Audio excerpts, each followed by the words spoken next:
अस्सलाम वालेकुम। Salivary glands तीन तरह के होते हैं। एक होता है पैरोटिड, दूसरा होता है सबलिंगुअल और तीसरा होता है सब मैक्सिलरी, जिसे सब मैंडिबुलर भी कहते हैं।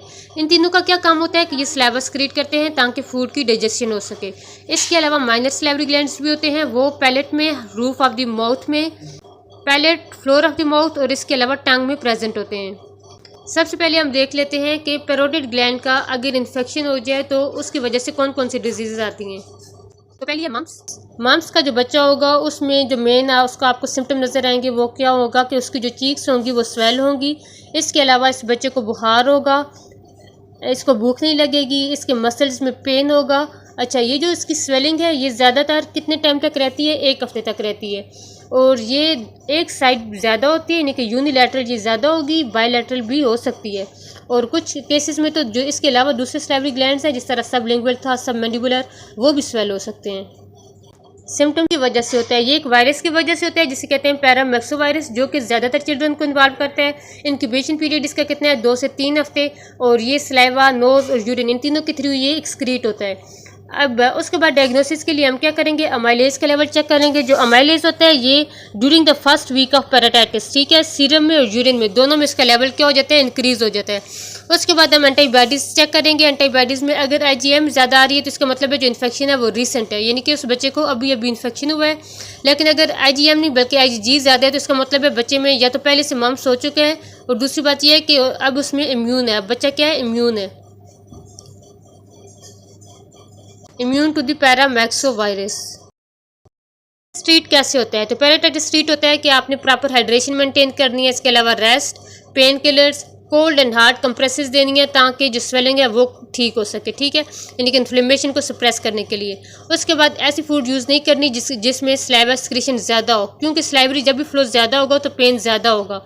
उसके बाद प्रिवेंशन हमने कैसे करनी है? कहता है कि जो इन्फेंट होता है उसको मदर की तरफ से जो एंटीबॉडीज़ मिलती हैं वो 1 साल तक उसको इम्यून रखती हैं, ठीक है। उसमें 1 साल के बच्चों में मम्स नहीं होता।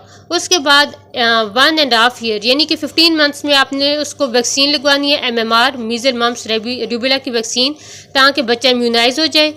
और उसके बाद जो अडल्ट होंगे ना या ओल्डर चिल्ड्रन होंगे वो भी इम्यून नहीं होते अगर उनको MMR की वैक्सीन नहीं लगी हुई, तो उसमें आपने क्या करना है कि उनको भी आपने इसकी वैक्सीन लगवानी है। और उसके बाद ये कि जो एंटीबॉडीज़ हैं कहते हैं उसका इतना रोल नहीं, एंटीजन यानी कि वैक्सीन यूज़ करनी है। अगर आपने ट्रीटमेंट नहीं करवाया और अगर आपने वैक्सीन भी नहीं लगवाई तो क्या हो सकता है कि ओर्चाइटिस, कि पहले तो पैराटाइटिस हुआ है लेकिन वो वाला वायरस जब टेस्टिस को इन्वॉल्व करेगा तो क्या होगी? पेनफुल अनटेंडेड टेस्टिस होंगी। ऊफ्राइटिस की वजह से लोअर एब्डोमिनल पेन होगा। पेनक्रियाटाइटिस की वजह से एब्डोमेन में पेन होगा। एसेप्टिक मेनिंजाइटिस की वजह से हेडेक हो सकता है, नेक स्टिफ हो सकती है, ड्रोजीनेस हो सकती है।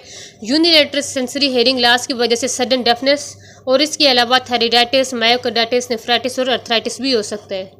उसके बाद मम्स के बाद नेक्स्ट डिजीज़ आ जाती है एक्यूट सपोरेटिव पैरोटाइटिस। ये भी पैरोटिड ग्लैंड की डिजीज़ है जिसमें सपोरेटिव यानी कि इसमें पायोजेनिक ऑर्गेनिज्म इन्वॉल्व होगा, ठीक है। तो कौन सा ऑर्गेनिज्म इसमें इन्वॉल्व होता है? स्टाफ आयोरियस। स्टाफ आयोरियस की वजह से ये डिजीज़ होती है, और ये किन लोगों में होती है? जिनका माउथ ज़्यादातर ड्राई होता है। तो ड्राई माउथ की वजह से जो इन्फेक्शन होता है पैरोटिड ग्लैंड को, उससे हम कहते हैं एक्यूट सपोरेटिव पैरोटाइटिस। और ये ड्राई माउथ और लेकिन किन लोगों में ज़्यादा होगी? एक तो ये एल्डर में, ठीक है, एज यानी कि जिनकी ज़्यादा है, डिबिलिटेटेड और डिहाइड्रेटेड, यानी कि जो पहले से वीक हैं और ड्राई माउथ जिनमें है, तो इनमें ये डिजीज़ ज़्यादातर होगी। इसमें ज़्यादातर तो स्टाफ यूरिस करता है इन्फेक्शन, लेकिन ग्राम पॉजिटिव और एनारोबिक ऑर्गेनिज्म भी कर सकते हैं। और ज़्यादातर इसका इन्फेक्शन के थ्रू होता है? तो ये स्टेंसन डक्ट के थ्रू होता है। स्टेंसन डक्ट किसकी? वो डक्ट है, तो ये पैरोटिड ग्लैंड की डक्ट को कहते हैं। उसके बाद ये है कि इसका आंसर जो होता है वो सडन होता है और बहुत स्वेयर पेन होता है, और जो ग्लैंड होता है वो इनलार्ज हो जाता है। जब भी जा को मूव करते हैं यानी कि खाना वगैरह खाते हैं या बातें करते हैं तो क्या होता है? पेन इंक्रीज होता है।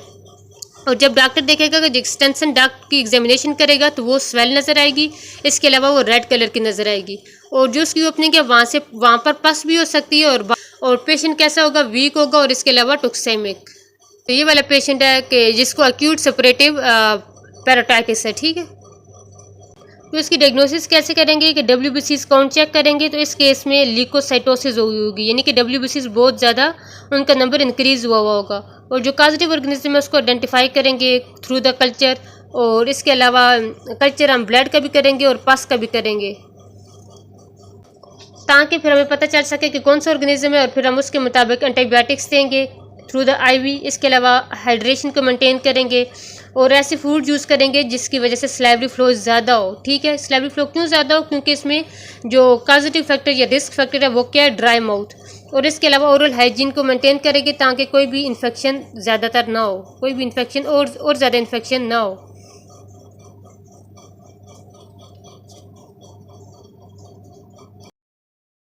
रिकरेंट सेलिडिनाइटिस, क्रोनिक रिकरेंट सेलिडिनाइटिस में बार बार जो पेरोटिड ग्लैंड है इसका इन्फेक्शन होता है, बैक्टीरियल इन्फेक्शन। कौन से बैक्टीरियाज इन्वॉल्व होंगे? स्टेफिलोकोकस और स्ट्रेप्टोकोकस। पेरोटिड ग्लैंड जब एक्यूट इन्फेक्शन होगा तो वो इनलार्ज होगा, ठीक है। और इसके अलावा क्या होगा कि पेन करेगा ऑन द टच, जिसे हम कहते हैं टेंडर होगा और इनलार्ज होगा, और उसमें पस भी हो सकती है उसकी डक्ट्स में। तो डक्ट्स को चेक करने के लिए हम सेलोग्राफी करते हैं। सेलोग्राफी की वजह से हम पता चल जाता है कि उसकी जो डक्ट सिस्टम है वो नॉर्मल है या नहीं। और ट्रीटमेंट वही है कि आपने एंटीबायोटिक्स वगैरह देनी है, इसके अलावा रेस्ट, हाइड्रेशन मेंटेन करनी है। और बिटवीन दी अटैक्स, ठीक है, एक्यूट अटैक्स के दरमियान पेशेंट को कहना है कि आपने अपने मुंह की ज़्यादा सफाई करनी है और ऐसी ड्रग्स को यूज़ नहीं करना, अवॉइड करना है जिसकी वजह से डिहाइड्रेशन हो। और इसके अलावा ऐसी ड्रग्स या ऐसी कोई चीज़ें आप सेलोगॉग्स यूज़ करें कि जिसकी वजह से स्लाइवा सिक्रीशन ज़्यादा हो, ठीक है। नेक्स्ट है सैलो एक्टिसिस। एक्टिसिस का मतलब होता है डायलेटेशन। तो इसमें किसकी डायलेटेशन होगी? सैलो, यानी कि स्लाइवरी ग्लैंड्स की डक्ट्स हैं वो डायलेट हो जाएंगी। जो उनकी सिक्रीशन है, जो स्लाइवा है उसकी स्टेसिस होगी। और जब भी किसी भी सिक्रीशन की स्टेसिस होती है तो उसकी वजह से हमेशा इन्फेक्शन के चांसेस ज़्यादा हो जाते हैं। तो इस केस में भी इन्फेक्शन हो जाएगा डक्ट्स का। क्यों? क्योंकि स्टेसिस की वजह से। उसके बाद कहता है कि ये जो डिग्रीज ऑफ डायलेटेशन है ये डिफरेंट मतलब वेरी करती हैं। कुछ में ये बहुत कम होती है, कुछ में ये ग्लोबुलर होती है या कैविटी बन सकती है। इसकी डिफरेंट टाइप्स हैं और इसकी काजेज कंजेनिटल भी हो सकती है। और इसके अलावा अगर कोई भी ग्रैनुलोमैटिस इन्फ्लेमेटरी डिजीज़ है या फिर ऑटोइम्यून डिजीज़ है जैसे कि सुजोग्रन सिंड्रोम, तो ये इसके साथ एसोसिएटेड हो सकती है। नेक्स्ट पर है सेलोलिथेसिस। सेलोलिथेसिस किसे कहते हैं? स्लाइवरी कैलकुलस, यानी कि जो स्लाइवरी ग्लैंड में स्टोन्स वगैरह प्रेजेंट होते हैं उसे हम कहते हैं सेलोलिथेसिस। तो कहते हैं इसमें जो स्टोन्स बनते हैं वो डक्ट्स ऑफ सबमैंडिबुलर या पेरोटिड, इन दोनों ग्लैंड्स की डक्ट्स में बन जाते हैं। और ये किसके बने होते हैं? ये कैल्शियम फॉस्फेट के होते हैं, ठीक है, on the organic matrix of mucin, या फिर ये सेलुलर डिब्रिस से बन जाते हैं। 90% जो स्टोन्स होते हैं वो किस में होते हैं? सब मैंडिबुलर की डक्ट में होते हैं। सिर्फ 10% होते हैं जो कि पेरोटिड की डक्ट में होते हैं। और ये वाले जो स्टोन्स हैं कहता है कि ये डक्ट्स में तो बनते ही हैं लेकिन ये पैरेन्काइमा ऑफ द ग्लैंड में भी बन सकते हैं। और जब ये बनेंगे तो उसमें क्या हमारे पास क्या सिम्टम्स नजर आएंगे कि एक तो स्वेलिंग होगी, जो भी जिस ग्लैंड में ये सबमैंडिबुलर में है या पेरोटिड में वो ग्लैंड स्वेल होगा। पेन होगा। क्यों पेन होगा? क्योंकि जो स्लैब है उसकी सिक्रीशन नहीं हो रही, वो ऑब्स्ट्रक्शन हो गई है, तो पेन होगा। और इसके अलावा कहता है कि आप स्टोन कैसे हमें नज़र कैसे आएंगे कि जब भी हम इंट्रा ओरली देखेंगे तो उसकी जो डक्ट की ओपनिंग है वहाँ पर हमें स्टोन नज़र भी आ सकता है या फिर हम उसे पल्पेट कर सकते हैं। 80% जो स्टोन होंगे वो रेडियो ओपैक आएंगे, यानी कि हम उसको एक्सरेज में देख सकते हैं। डायग्राम में जैसे कि हमें नज़र आ रहा है कि जो ओपनिंग है वहाँ पर क्या प्रेजेंट है? स्टोन। और इन स्टोन्स का फिर हम ट्रीटमेंट क्या करेंगे कि जो स्टोन सब मैंडिबुलर या पेरोटिड ग्लैंड के पेरिफ्री में प्रेजेंट होंगे उसमें उसको आपने थ्रू द माउथ उनको रिमूव करना है। लेकिन जो उसके हाइलम में यानी कि जो ग्लैंड है उसके हाइलम में या पैरेन्काइमा में प्रेजेंट है तो उसमें आपने उस ग्लैंड को ही रिमूव कर देना है।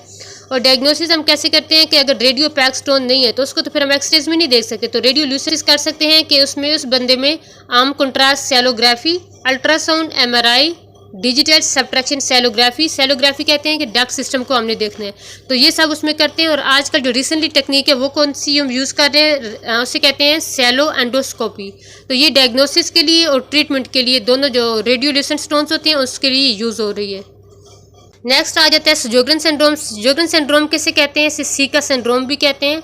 ये सिंड्रोम हमेशा सुजोग्रन उसे कहेंगे जो कि ऑटोइम्यून डिसऑर्डर होगा। और ये किसका है? Exocrine glands of the body का जो ऑटोइम्यून डिसऑर्डर होता है उसे हम कहते हैं सुजोग्रन सिंड्रोम। सुजोग्रन सिंड्रोम प्राइमरी भी हो सकता है और सेकेंडरी भी हो सकता है। प्राइमरी का क्या मतलब है कि इसमें सिर्फ दो ग्लैंड इन्वॉल्व होंगे। कौन से? एक तो स्लैवरी ग्लैंड और दूसरा लैक्रिमल ग्लैंड। स्लैवरी ग्लैंड की इन्फ्लेमेशन की वजह से हो जाएगा जीरोस्टोमिया यानी कि ड्राई माउथ, और लैक्रिमल ग्लैंड की वजह से हो जाएगा जीरोफ्थेल्मिया यानी कि ड्राई आइज। और इसमें पेरोटिड ग्लैंड कहता है ज़्यादातर स्लैवरी में से कौन सा ग्लैंड इन्वॉल्व है? पेरोटिड ग्लैंड इन्वॉल्व होता है। और इसका दूसरा नाम है benign lympho epithelial lesions of parotid or the Mikulicz disease. ठीक है, और ये मेल और फीमेल दोनों को इन्वॉल्व करते हैं। प्राइमरी सीजोगन सिंड्रोम के बाद आता है सेकेंडरी सीजोगन। सेकेंडरी सीजोगन सिंड्रोम में क्या होता है कि इसमें 3 मेजर कंपोनेंट्स होंगे। पहले एक होगा क्रेटोकंजक्टिवाइटिस सीका और जीरोस्टोमिया, यानी कि जो प्राइमरी सीजोगन सिंड्रोम में चीज़ें थी ना, जैसे कि क्रेटो के ड्राई आइज और इसके अलावा ड्राई माउथ, ये तो प्रेजेंट होंगी, लेकिन इसके साथ साथ इसमें auto immune connective tissue disorder भी होगा, जैसे कि यानी कि इसमें कोई बॉडी में कोई ऐसी डिजीज़ है ना जो ऑटो इम्यून है, वो भी प्रेजेंट होगी। तो इसमें आ जाता है रूमेटॉइड आर्थराइटिस, SLE। तो ये वाली बीमारियां भी अगर साथ हैं जीरोस्टोमिया के साथ और इसके अलावा ड्राई आइज के साथ, तो उससे हम कहते हैं सेकेंडरी सीजोगन सिंड्रोम। इसमें हम क्या करते हैं कि और कह रहे हैं कि ये जितने भी सीजोगन सिंड्रोम है ये ऑटो इम्यून होते हैं। तो ऑटो इम्यून डिजीजेज जो होती हैं वो ज़्यादातर किस में होती हैं? फीमेल्स में होती हैं। और ये जो ग्लैंड इन्वॉल्व है ना इसमें सैलिवरी ग्लैंड, इसमें कहते हैं कि ज़्यादातर bilateral swelling of salivary glands होती है। और जब इसको आपने माइक्रोस्कोप पर सैलिवरी ग्लैंड को आप देखेंगे तो उसमें जितने भी एसिनाई है और इसके अलावा लिम्फोसाइटिक इन्फिल्ट्रेशन होगी, एसिनाई डिस्ट्रॉय हुए होंगे, लिम्फोसाइट्स प्रेजेंट होंगे, इस वजह से इसका नेम है लिम्फो एपिथेलियल लीजन, यानी कि लिम्फोसाइट्स का नंबर ज़्यादा होगा और जो एपिथेलियल है यानी कि एसिनाई है वो डिस्ट्रॉय हो जाएंगे। जोगरेन सिंड्रोम की डायग्नोसिस कैसे करते हैं? तो इसमें आपने क्या करना है कि आपने हिस्ट्री लेनी है, इसके अलावा फिजिकल एग्जामिनेशन करनी है, ड्राई आइज़ की, ड्राई माउथ की, इसके अलावा शिरमर टेस्ट करना है। शिरमर टेस्ट हम चेक करते हैं ड्राई आइज़ को चेक करने के लिए, बायोप्सी करनी है लोअर लिप की ताकि पता चल सके कि माइनर सैलिवरी ग्लैंड्स तो इन्वॉल्व नहीं है। इसके अलावा एंटीबॉडीज चेक करनी है डायग्नोसिस के लिए, जोगरेन सिंड्रोम ए और जोगरेन सिंड्रोम बी। और कहते हैं कि इसमें ESR जो होगा वो भी रेस्ड होगा, र्यूमेटाइड फैक्टर भी पॉजिटिव आएगा, यानी कि जितने भी ऑटो इम्यून में जितने भी वो फैक्टर्स हम चेक करते थे वो सब पॉजिटिव आएंगे। तो इससे मतलब ये पता चलेगा कि इसमें र्यूमेटाइड आर्थराइटिस है या नहीं है, या इसके अलावा कोई और ऑटो इम्यून डिजीज़ है या नहीं। नेक्स्ट पर आ जाता है सैलोमेटाप्लेजिया। सैलोमेटाप्लेजिया एक इंपॉर्टेंट कंडीशन है जिसकी वजह से कैंसर हो सकता है। तो ये किस में कौन सी सैलिवरी ग्लैंड्स को इन्वॉल्व करती है? तो ये माइनर सैलिवरी ग्लैंड जो कि पैलेट में प्रेजेंट है उनको ज़्यादातर ये इन्वॉल्व करती है, लेकिन ये मेजर को, नोज़ को, नेजोफेरिक्स इन सब को भी इन्वॉल्व कर सकती है। ये ज़्यादातर 40 ईयर्स के मेल में ये डिजीज़ होती है जिसमें या तो स्वेलिंग प्रेजेंट होगी या फिर अल्सर भी बन सकते हैं। और माइक्रोस्कोप में जब हम देखेंगे तो उनके जो एसिनाई होंगे सैलिवरी ग्लैंड्स में वो डिस्ट्रॉय हुए होंगे और जो एपिथेलियम होगी वो चेंज हो जाएगी स्क्वैमस में, ठीक है, यानी कि स्क्वैमस मेटाप्लेजिया होगा। डायग्नोसिस के लिए हम क्या करेंगे? बायोप्सी, और उसके बाद हम चेक करेंगे कि ये स्क्वैमस सेल है या फिर म्यूको एपिडर्माइड कैंसर है, क्योंकि इस अल्सर के बाद ये वाला कैंसर हो जाता है। तो इस कैंसर को चेक करने के लिए हम बायोप्सी करेंगे और कहते हैं कि इसका वैसे जो ट्रीटमेंट है वो नॉर्मली ये जो इंजरी है या लीजन्स है ये हील हो जाती है 5 to 6 वीक्स में। अगर ये हील नहीं हो रही तो फिर उसके बाद कैंसर बन सकता है। कि granulomatous infection of the salivary gland, granulomatous infection में आ जाता है TB, सर्किडोसिस, एक्टिनोमाइकोसिस, टॉक्सोप्लाज्मोसिस। तो कहते हैं ये जो इन्फेक्शन है ना ये सैलिवरी ग्लैंड को भी इन्वॉल्व कर सकते हैं। जैसे टॉक्सोप्लाज्मोसिस किसकी वजह से होता है? पैरासाइट होता है टॉक्सोप्लाज्मा गोंडाई, इसकी वजह से ये होगा। और ये ज़्यादातर ह्यूमंस में ही होता है। किसकी वजह से? जब भी ह्यूमंस अंडर कुक मीट खाएं, लैम्ब का, बीफ का या चिकन, या तो वो ये अंडर कुक मीट खा रहे हैं और दूसरी बात ये है कि वो कोई ऐसी फूड यूज़ कर रहे हैं जो कि कंटामिनेटेड है विद द कैट फीसिस। तो उन लोगों में क्या होता है कि ये टॉक्सोप्लाज्मा जो गोंडाई है ये इन्फेक्शन काज करवाता है। जैसे ये बॉडी में इंटर होते हैं इसके ट्रोफोजाइट, तो वो ब्लड स्ट्रीम के थ्रू जाते हैं और लिम्फाइड टिश्यू में जाकर वहाँ पर इनकी सेटलमेंट होना स्टार्ट हो जाती है, जिसकी वजह से लिम्फ एडोनापैथी होती है। तो डायग्नोसिस के लिए हमने क्या करना है कि हमने एक तो सीरम में चेक करना है, दोनों उसकी फेसेस में एक्यूट कन्वर्जन दोनों सीरा चेक करनी है, इसके अलावा लिम्फ नोड की बायोप्सी करनी है।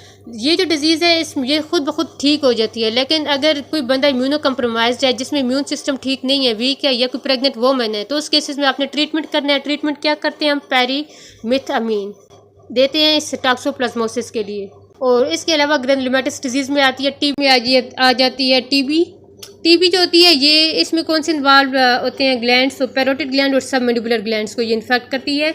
चिल्ड्रन एडल्ट्स दोनों में ये कर सकती है। और इसमें कहते हैं कि जो पैरोटिड ग्लैंड इन्फेक्शन होता है वो किसकी वजह से होता है? इसकी डक्ट की वजह से। अगर माउथ ओरल कैविटी में इन्फेक्शन गया है टीबी का और उसके बाद वो डक्ट के थ्रू पैरोटिड ग्लैंड को भी इन्वॉल्व कर सकता है। और दूसरी बात ये है कि ये डायरेक्टली ब्लड के थ्रू आया है फ्रॉम द लंग्स।